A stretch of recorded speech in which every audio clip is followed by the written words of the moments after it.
de crecimiento en personas adultas que ya han terminado de crecer, que han cerrado su epífisis de crecimiento, ¿no es cierto? Entonces vamos a tener la acromegalia. Su nombre indica acro, ¿no es cierto? Regiones distales, acro. Megalia, aumento, ¿no? De tamaño. Aumento de tamaño de las regiones distales del cuerpo. Eso es acromegalia. Pero en realidad vamos a ver que no solo las partes distales del cuerpo crecen, también crecen los órganos internos y todo eso, ¿no? Pero bueno, ha quedado con este nombre, ¿no? De acromegalia.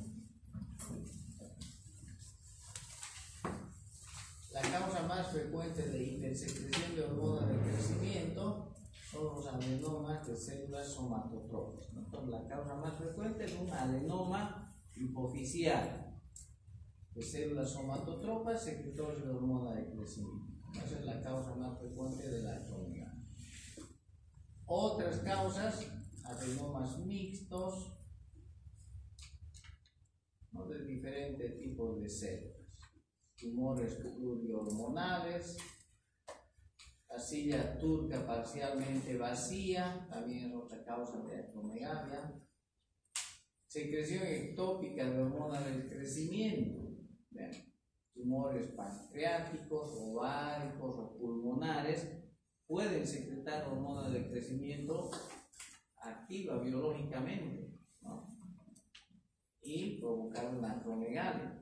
Son raros, ¿no? Porque la primera causa es que haya hipersecreción de hormona en la hipófisis, pero puede secretarse hormona en otros órganos, vean ustedes. Eso es una secreción ectópica, ¿no? Todos los tumores generalmente son secretores de hormonas, tumores pancreáticos, ováricos o pulmonares.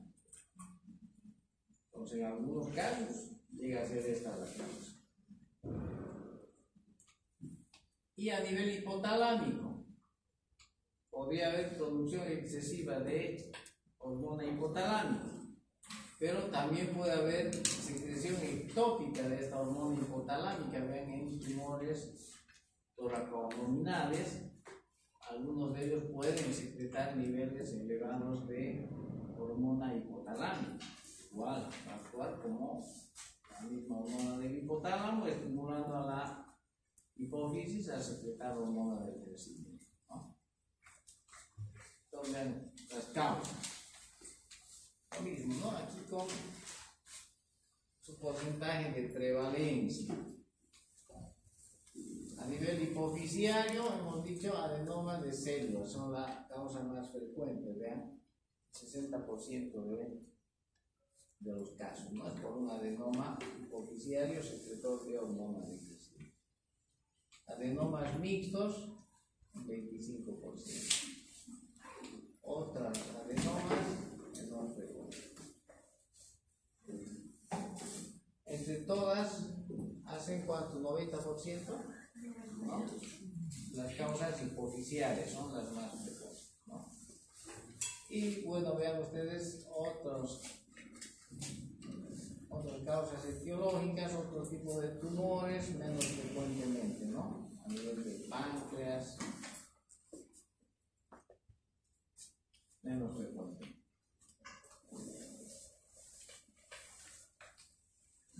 ¿Cuál es el cuadro clínico de la acromegalia?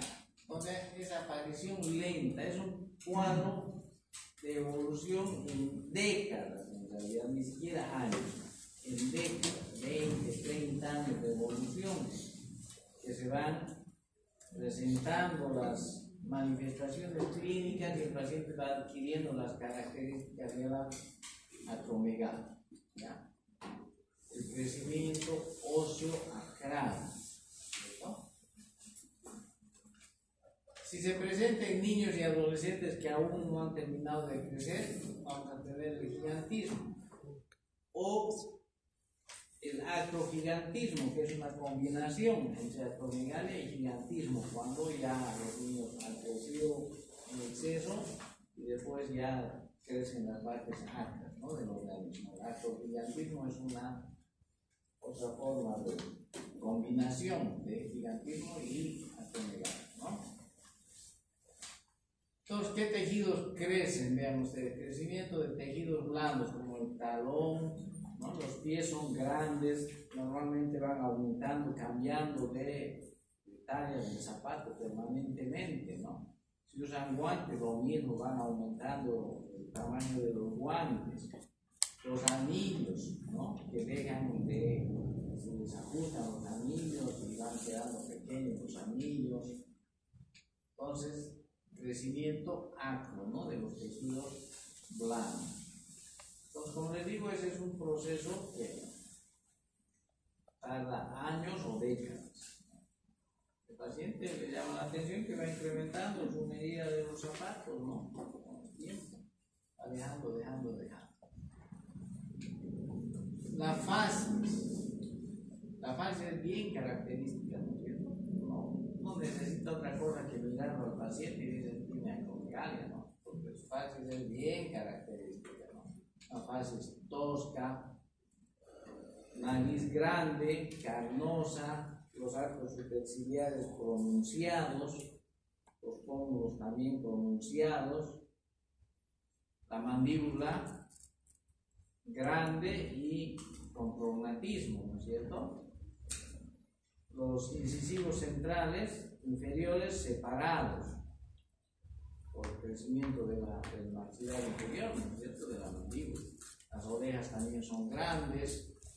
Todas esas características tienen la belleza acromegalia. ¿Qué otras manifestaciones clínicas? Tienen hiperhidrosis. ¿Qué es esto? Lo que tenían que averiguar, que no han averiguado hasta ahora, ¿no?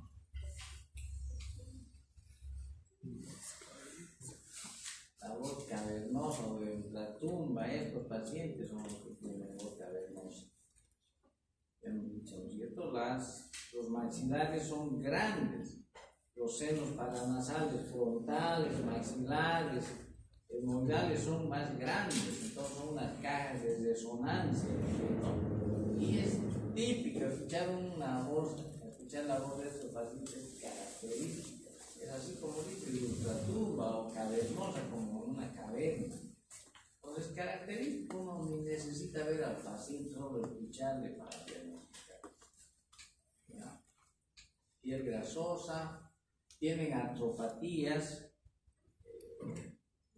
con articulaciones grandes, el paciente es pesado, hacen artropatías, ¿no?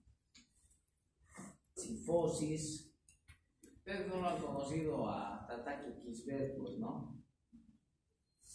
Había un boxeador en Bolivia, Tataque Quisbert fue campeón de los Juegos Bolivarianos.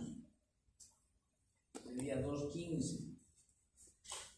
Todos los boxeadores eran chiquitos, pues, a su lado, ¿no? Era acromegálico. Y terminó en el alto haciendo de luchador, de lucha libre, de esas cosas, ¿no? De ser el campeón bolivariano, terminó en el alto para sobrevivir, pues, ¿no? Entonces, murió hace unos pocos años, murió. Eso era impresionante, pues, ¿no? 2 metros 15, 2 metros 20. Y así la cara con estas características, manos grandes. Entonces, no había quien lo enfrente, pues, ¿no? Entonces sacó medalla de oro. La única medalla de oro de Bolivia. Ídolo era, ídolo. Entonces, pero así, estas características, ¿no?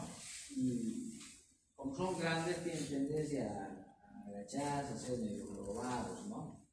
Tienen síndromes de atrapamiento, como no solo los tejidos periféricos son grandes, todos los tejidos son grandes, son los músculos, todos están agrandados, los comprimen algunas estructuras, entre ellas el síndrome del túnel del carpo, por ejemplo, la compresión del nervio mediano, ¿no es cierto?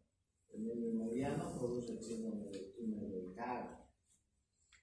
Fatiga de músculos proximales, acantosis nigricans también tienen. Decíamos, no solamente los tejidos acrales o periféricos son los grandes, también los de las vísceras. Entonces hay visceromegalia generalizada también en estos pacientes. el corazón, el hígado, el vaso, todo es más grande, está aumentado el tamaño. Una característica es la macroglosia, ¿no? Tienen las facies, los labios son gruesos, ¿no? Y además la lengua es grande, prominente, se nota eso.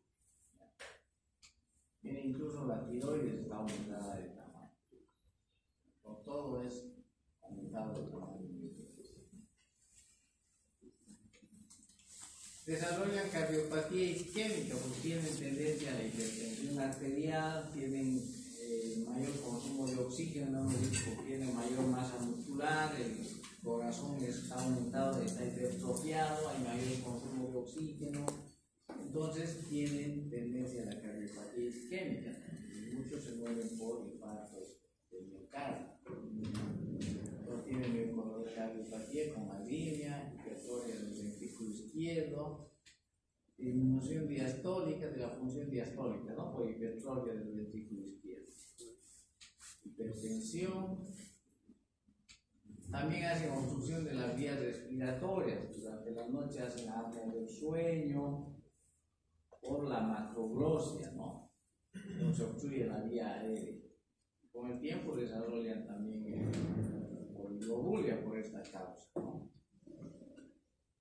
25% padecen diabetes mellitus. Con la hormona de crecimiento es hiperglicemiante. Entonces muchos tienen intolerancia a la diabetes o vean, francamente desarrollan diabetes mellitus el 25% de los pacientes. Tienen mayor riesgo de pólipos y cáncer de colon. Miren, en general la mortalidad global se triplica en el total. O sea, viven menos tiempo, ¿no? Por todas estas cosas. Tiene una supervivencia disminuida en una media de 10 años al común de la gente. O sea, viven 10 años menos que el resto de las personas. Estos son dos hermanos, ¿no? Dos hermanos. Este normal y este son gemelos, son hermanos gemelos. Pero él ha desarrollado un tumor secretor de hormona de crecimiento y él tiene acromegalia, ven ustedes. Tiene en realidad acrogigantismo, ¿no? Porque tiene mayor estatura y miren la fase característica, vean, las manos son más largas, los brazos, las manos grandes, ¿no? Tienen dedos gruesos, dedos de salchichas, la mano grande, un dedo grueso. ¿Nadie ha visto alguna vez un perrito con acromegalia? Ya van a ver cómo es, ¿no? Característico. Los pies también, vean ustedes, los pies grandes. Son la mano del uno y la mano del otro, ¿no? Los pies también, vean ustedes.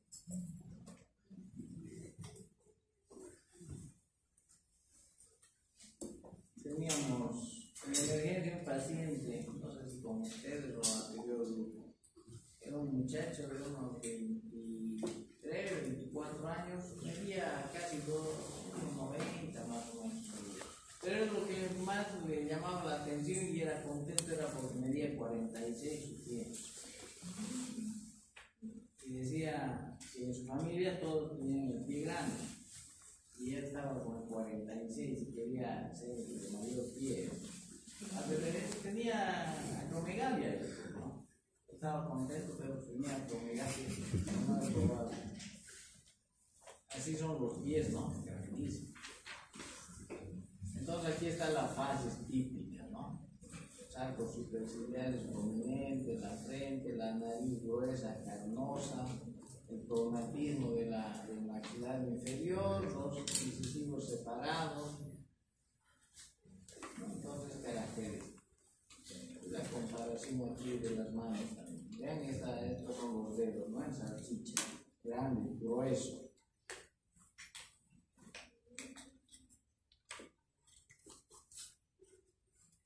Para el diagnóstico, por ejemplo, son útiles las fotografías a veces, ¿no? Porque como evoluciona en tantos años, el paciente o su familia o sus más allegados no se dan cuenta de los cambios que va adquiriendo el paciente. Pues está acostumbrado a verlo.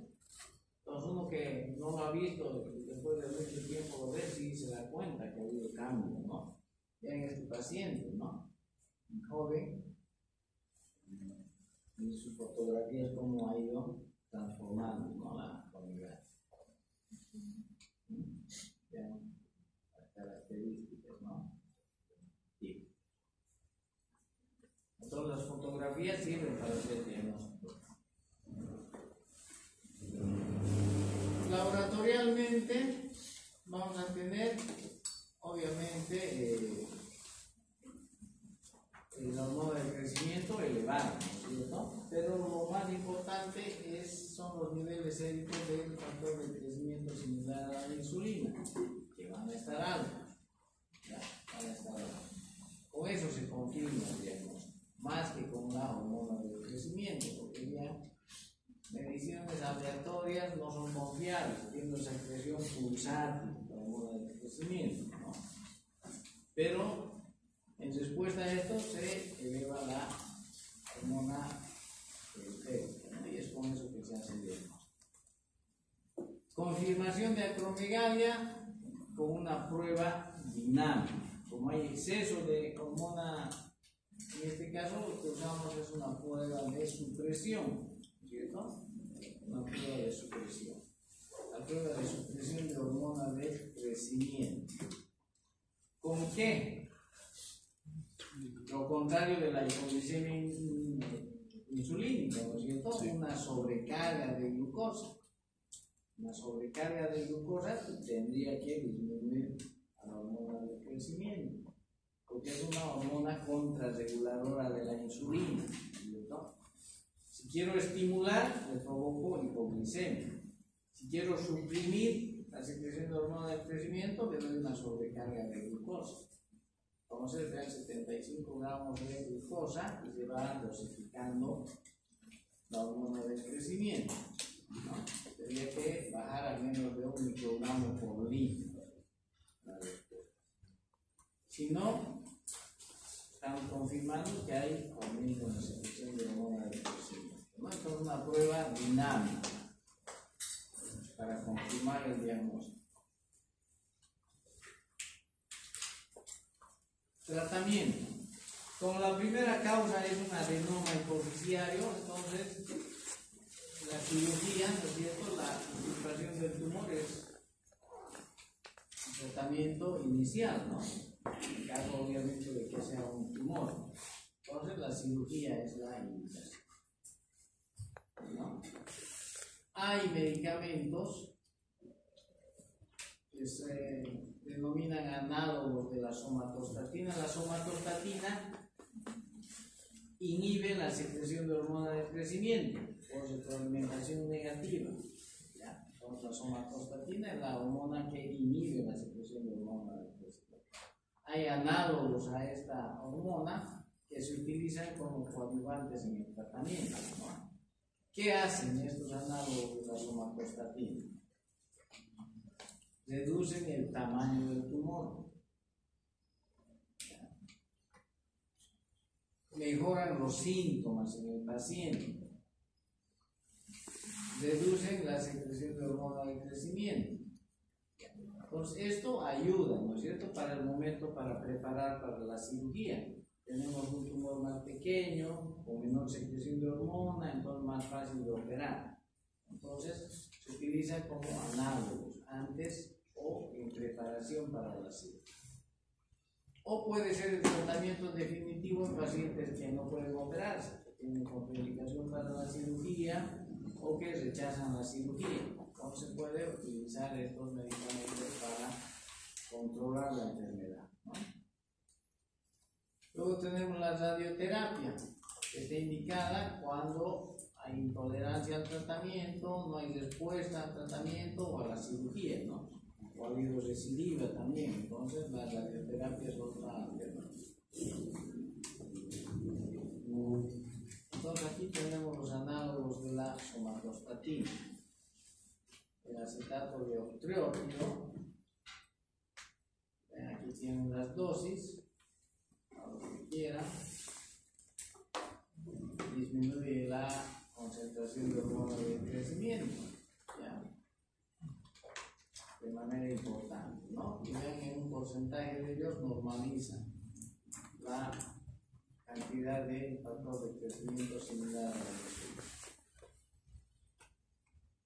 cirugía ya es la misma, ¿no es cierto?, que se hace para la hipófisis, la transesfenoidal.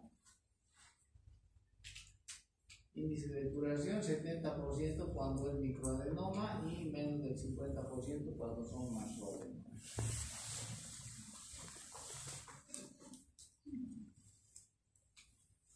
Antagonistas del receptor de hormona de crecimiento. Entonces, otra forma de evitar la acción de la hormona del crecimiento, ¿no es cierto?